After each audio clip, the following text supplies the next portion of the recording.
Hey guys, we're here with NVIDIA talking about Project Shield. So tell us about Project Shield and what brought you guys to make something that competes against the PSP and Game Boy and DS and that kind of stuff.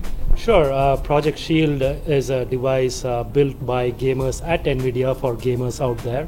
It's a pure Android device, and if you notice lately, Android gaming is becoming really big. A lot of premium titles are coming to the Android space, and Android gamers are really trying hard to get this console experience on their Android devices like tablets and phones, using controllers like the Moga controllers and the Xbox controllers, and we felt it was time for us to build a full-scale open Android gaming device that delivers a great experience, a console-grade experience, but pure Android. Yeah, you say console-grade, so Tegra 4 can push out graphics that are on par with consoles?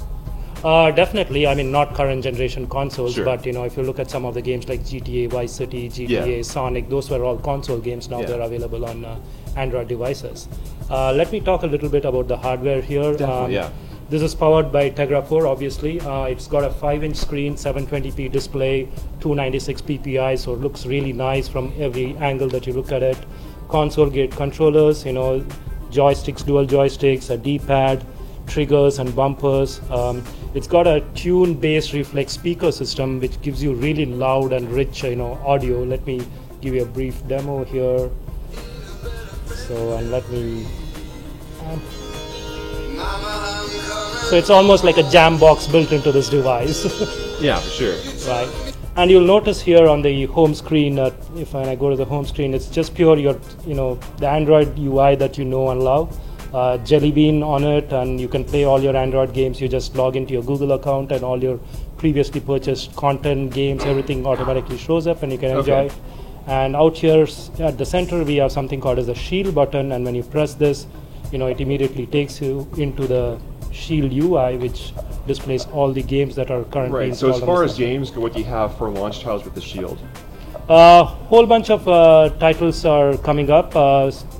Some of these, like your Burn Zombie Burn, Aliens vs Predators. Bard's Tale was a Tegra 3 game, but it has controller support, so you can enjoy it on Shield. Some of the new games are RU Golf, Zombie Driver, Zen Pinball, Shadowgun, Dead Trigger. A whole bunch of titles are coming, and I think at E3 we'll be talking a little bit more about newer titles. Do you have a price set down for the Shield yet? Yeah, we announced the pricing for Shield, I think a couple of weeks ago, and it's priced at $349, and it will be available in the US and Canada to start off with. You can purchase it at NVIDIA.com, Newegg, GameStop, Micro Center, and Canada Computers. Great, thank you. So one of Shield's big selling points is the fact they can stream games from the NVIDIA cloud. Can you tell us a bit about that? Sure, that's a really cool concept. What it does is you basically have your NVIDIA home PC system powered by GeForce GPU, and you have your entire PC game library here through Steam or locally installed. And through Shield, you can actually access these games and stream those games from your PC to your Shield device. And enjoy it in your living room or in your bedroom. You don't have to be tethered to your PC. Right, exactly. Can we see that in action? Sure. Let me go up here. Games. Go into PC games. I go in here. It immediately recognizes there's a home PC on my Wi-Fi network, and I just log into it. It connects to my PC, and it immediately shows locally installed games and my Steam application. So let me launch Steam, and you'll notice when I launch it, it also launches it on the PC out there. And it basically now will start streaming that to my Shield device. So I go into library, and you'll notice that the lag there's hardly any lag. It's almost instantaneous, and my entire PC library is available for me. So this works only via Wi-Fi, or will it work eventually over the internet too? Right now it's via Wi-Fi, and we are working on enabling it over the internet, but we're not ready to talk about it yet. Let's launch Borderlands. It's a really cool game.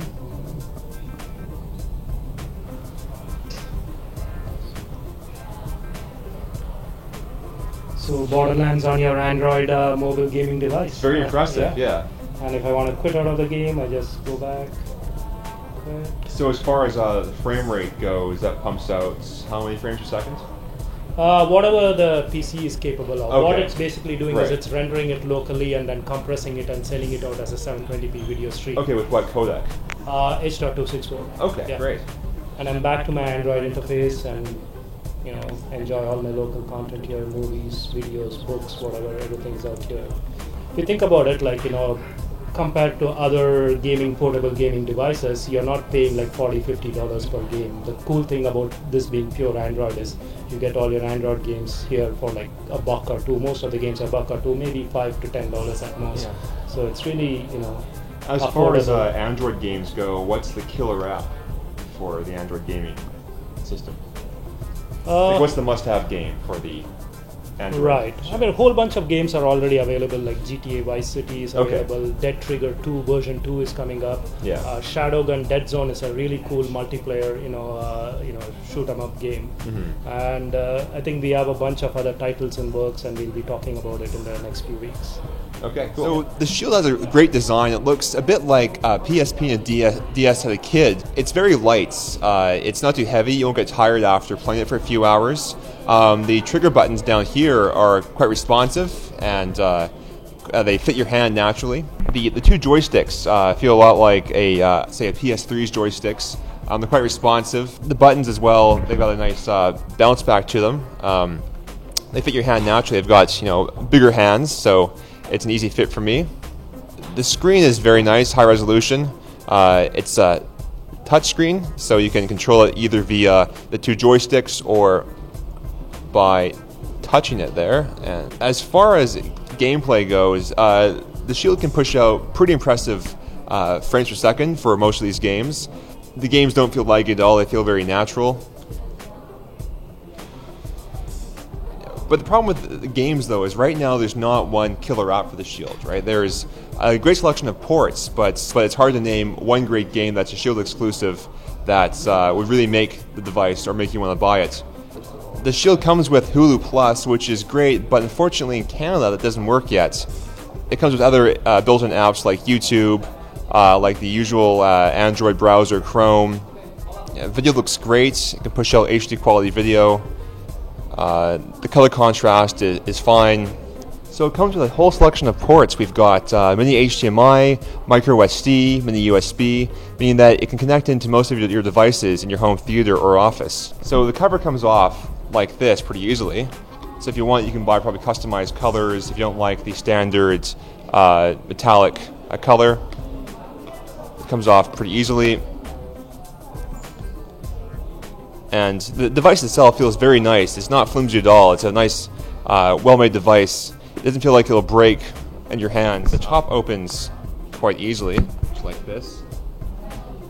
You have a great display range, so it looks good from any angle.